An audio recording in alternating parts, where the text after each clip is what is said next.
Good morning and welcome to the Return Homestead. Marty and I are starting our day at Tractor Supply today. We need to get some fencing to use for trellises for the tomatoes.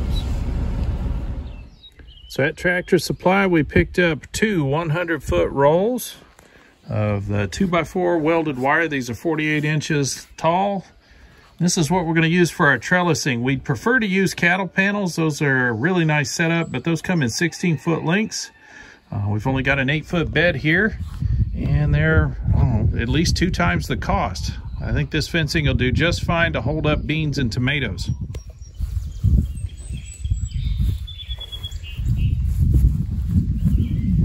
Check out these tomatoes. Everything's growing up nicely. Some of these tomatoes are getting so tall they're starting to fall over. So we do want to get a trellis up on these today. So we're going to be using that 2x4 welded wire fencing as our trellis material. All we need are some T-posts in the ground. We're reusing T-posts that were already here on the property. Just got to get those set in the ground and we'll be able to hang our trellis. One quick word of warning when using T-posts that you find already on the property. They're usually going to be well rusted. The paint's starting to come off of them. But you want to make sure that the top of the post is still white, and you'll see why here in a minute. Somebody painted the top of all of these posts black. Taking the white off makes it really hard to see when you're using a fence post driver how high you're lifting up off of the post. If your driver comes off the top of the post and then hits down on top of the T-post you're driving, you have a chance of smacking yourself in the head with a T-post driver. I can testify that's not pleasant. So always make sure the top of the posts are still white.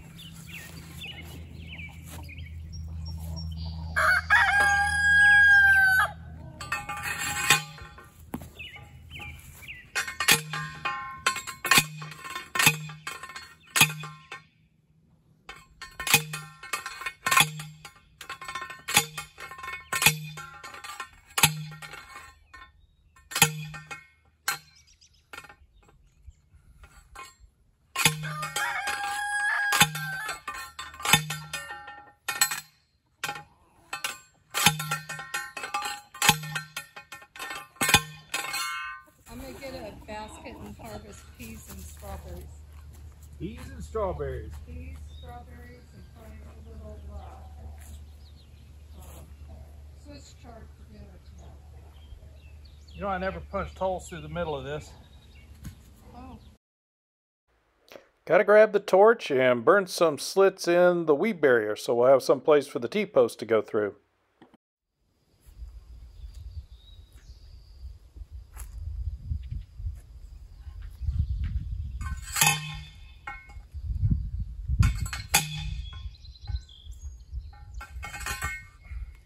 When you're setting T-posts, make sure you have the little knobs all facing in the same direction.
Occasionally on the homestead, you're going to find a job that actually requires 3 people, not just 2. We thought this would work out. We've got 32 feet of fencing, and we're going to try to lift it up about 18 inches and put it onto these poles. With just 2 people, it just isn't possible. So we had to abandon this and cut the fencing down into smaller sections to make it more manageable.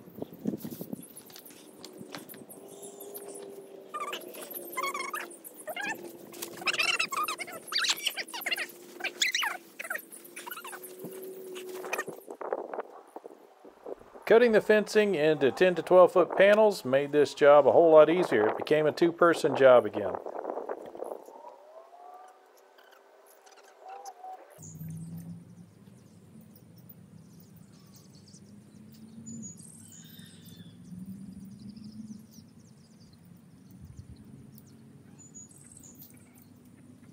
Attaching fencing to a T-post using a clip is a quintessential homesteading skill. It's something you're going to be doing often as you move fencing around and add cross fencing to manage animals and gardens. We're using the fence post clips on the trellis today. And the clip's just a very basic design. There is that little piece, that little hook that goes around one side of the wire, reaches around the pole, and then this piece sticks off the other side, and then we loop it back around the wire to hold everything in place. Just like this.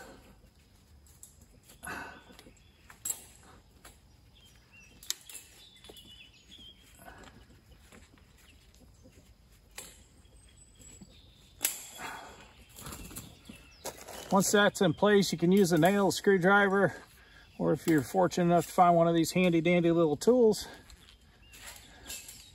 you just bend that wire back up around the fence wire. That's how it's done.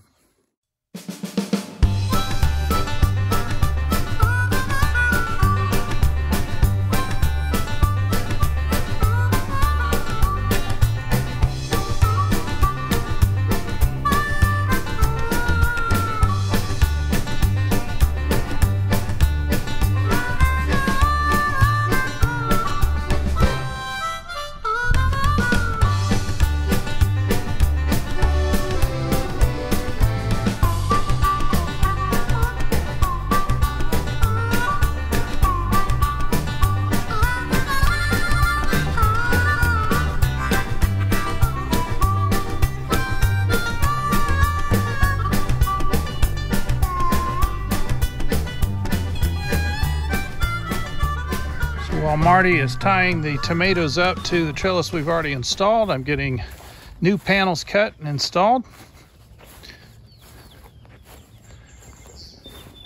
You'll notice we're mounting this about 18 inches off the ground. The bottom of the tomatoes does not need a lot of support, and we're going to be taking off all of the bottom branches anyway. They typically do not produce any fruit, and they just keep air from flowing up underneath the plants. Only on indeterminate. And Marty's reminding me that's only on indeterminate tomatoes. If you're growing a determinate tomato and you take branches off of the bottom, you're going to lose some tomatoes. Those only produce so many tomatoes on so many branches. Everything we're growing is an indeterminate. We like to keep our options open. We've got the fencing almost 6 feet high here, and that's going to give us lots of room for the tomatoes to grow. Chances are, before they reach the top of this one, which is another foot taller, they will have spent themselves for the season anyway. We've got quite a variety of tomatoes in here this year. We have Cherokee Purples. That's Marty and I's favorite slicer. We're growing Jet Stars, Terracottas, another heirloom tomato. We've got Pink Ox Hearts, which are a paste tomato. Yes. And then of course we've got our wonderful Baxter Bush that we love so much. Those are just little cherry tomatoes. They've got a fantastic meaty flavor to them that we just love. So I'm going to get back to cutting fence panels here, getting them ready to go up on the trellis line.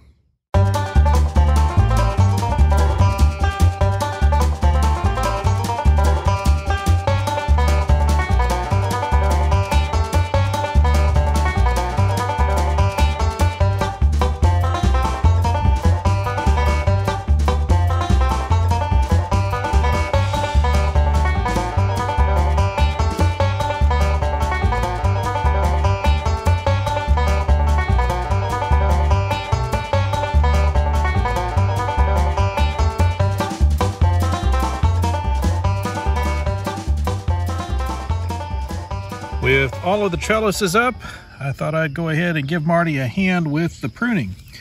What we're trying to do is remove some of these lower branches. Those branches aren't going to produce any fruit anyway, so we're going to go ahead and take those off. And while we're going through doing that, we're also looking for suckers. You see that tiny little shoot coming up between the two main branches? That's a sucker. If you don't pinch those things off, they will suck the other two branches dry. And they sometimes do produce fruit, but they grow massive and they'll overbalance the plant. So I always like to come in and pinch those things off. And then we just want to prune some of these lower branches that are down here. So we're just going to cut these lower limbs, kind of trim them up nice and clean. Another small sucker right there. Pinch that thing out of there. As this plant gets a little bit bigger, we'll take off some more of those lower branches. But for now, that's pretty good. We're going to keep going. We got about 300 tomato plants that we want to get done here today. So we got to stay at it. And after a good day's work, we have tomatoes all cleaned up, lower branches removed, all the suckers pulled off. Got a few of them that we went ahead and tied up to the bottom of the trellis to encourage them to grow. Want to get them up to the trellis just so we can secure them there. Once they reach that trellis, they'll grow crazy. So everything's looking good and happy out here. The roosters are not so happy, at least the ones without chickens or hens around them. We've got onions and sunflowers, beautiful kale plant growing here. Peas, man, these things have been growing like crazy in the last week. And you can see we're starting to get a harvest off of that. So it's still a little early for most things to produce here in the garden, but we do have strawberries that are coming in, as well as some herbs. That's sage in the basket. Got a few peas and of course plenty of eggs. We do appreciate you visiting with us here at the Return Homestead again today. Please do subscribe to the channel. While you're in there, if you could hit that like button, we'd sure appreciate it. We'll see you on the next video.